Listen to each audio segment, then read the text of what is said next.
ရေကြည်မြင့်တို့ရကိုရှာဖွေရင်တနေရာမှတနေရာကိုပြောင်းရွှေ့နေကြတဲ့ဒီနေ့ခေတ်မှာကိုပဲတော့ကိုသွားလျာကိုတက်သွားလို့ရတဲ့လုပ်ငန်းလေးတစ်ခုနဲ့မိတ်ဆက်ပေးခြင်းနဲ့မင်္ဂလာပါကျွန်မနာမည်ခေချူဝန်းလို့ခေါ်တယ်မြို့သားရဲ့တသမီး3ယောက်ရဲ့နဲ့အတူမြန်မာပြည်မှာလည်းမြန်မာနေထိုင်ပြီးတော့ digital business လုပ်ငန်းကိုလုပ်ကိုင်နေတဲ့ business owner မျိုးတစ်ယောက်ဖြစ်တယ်ဒီလုပ်ငန်းကိုစိတ်ဝင်စားလို့လုပ်ကိုင်ခြင်းတဲ့လူတွေကိုလက်တွဲခေါ်ပြနေတဲ့ mentor တစ်ယောက်လည်းဖြစ်တယ် digital business လုပ်ငန်းဟာ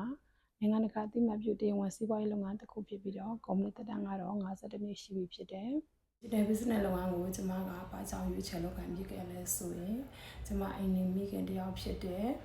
ကလေးထင်းရဲ့အိမ်မှုကိစ္စလုပ်ရင်အမျိုးသားရဲ့လုပ်ငန်းမှာဝင်ရောက်ကူညီရင်းနဲ့ကိုယ့်ရည်ချင်းနဲ့ကိုယ်ပိုင်ဝင်ငွေရနိုင်တဲ့လမ်းကြောင်းတစ်ခုကိုရှာဖွေနေတာဖြစ်တယ်။အပြင်ထွက်အလုပ်လုပ်ဖို့လည်းမဖြစ်နိုင်တဲ့ကျွန်မအတွက်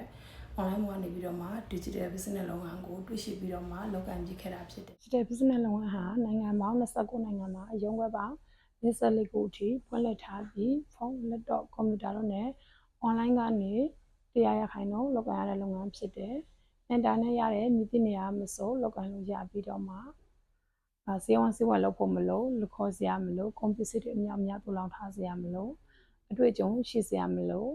အချိန်ကန့်သတ်ချက်မရှိလို့မိမိအားတဲ့အချိန်ကြမှာဝင်ရောက်လုပ်ကိုင်လို့ရတယ်။နားမလည်ရင်မေးလို့ရတယ် coach နဲ့ mentor ကိုလည်းရသက်ပံပေးထားတယ်။အသက်ပြည့်သည့်အထိစောင့်စရာမလိုပဲပြင်ဆင်ခံစားဝင်ရှိတယ်။မိမိသားသမီးများကိုလည်းအမွေအဖြစ်နဲ့ပေးလို့ရတယ်။ global business ဖြစ်လို့ English speed 25%ရှိဖို့တော့လိုအပ်ပါတယ်ရှင်။ digital business လုပ်ငန်းကိုဘယ်လိုလူတွေလုပ်ကိုင်လို့ရလဲဆိုရင်အသက်16နှစ်ပြည့်ပြီးတဲ့ကျမမရွေးလုပ်ကိုင်လို့ရပြီးတော့လက်ရှိမိမိအလုပ်ကိုနားစရာမလိုပဲ plan ပြီးနေနဲ့လုပ်ကိုင်ခြင်းတဲ့လူတွေအပြင်ထွက်အလုပ်မလုပ်နိုင်တဲ့လူတွေအတွက်သင်တော်တဲ့လုပ်ငန်းတစ်ခုဖြစ်တယ် digital business လုပ်ငန်းကဘာလို့လုပ်ကိုင်ရလဲဆိုရင်မိမိရဲ့လုပ်ငန်းအခွင့်အလမ်းကိုမိမိနဲ့တက်တဲ့ social media platform ကနေကြော်ညာပြရတဲ့လုပ်ငန်းတစ်ခုဖြစ်ပါတယ်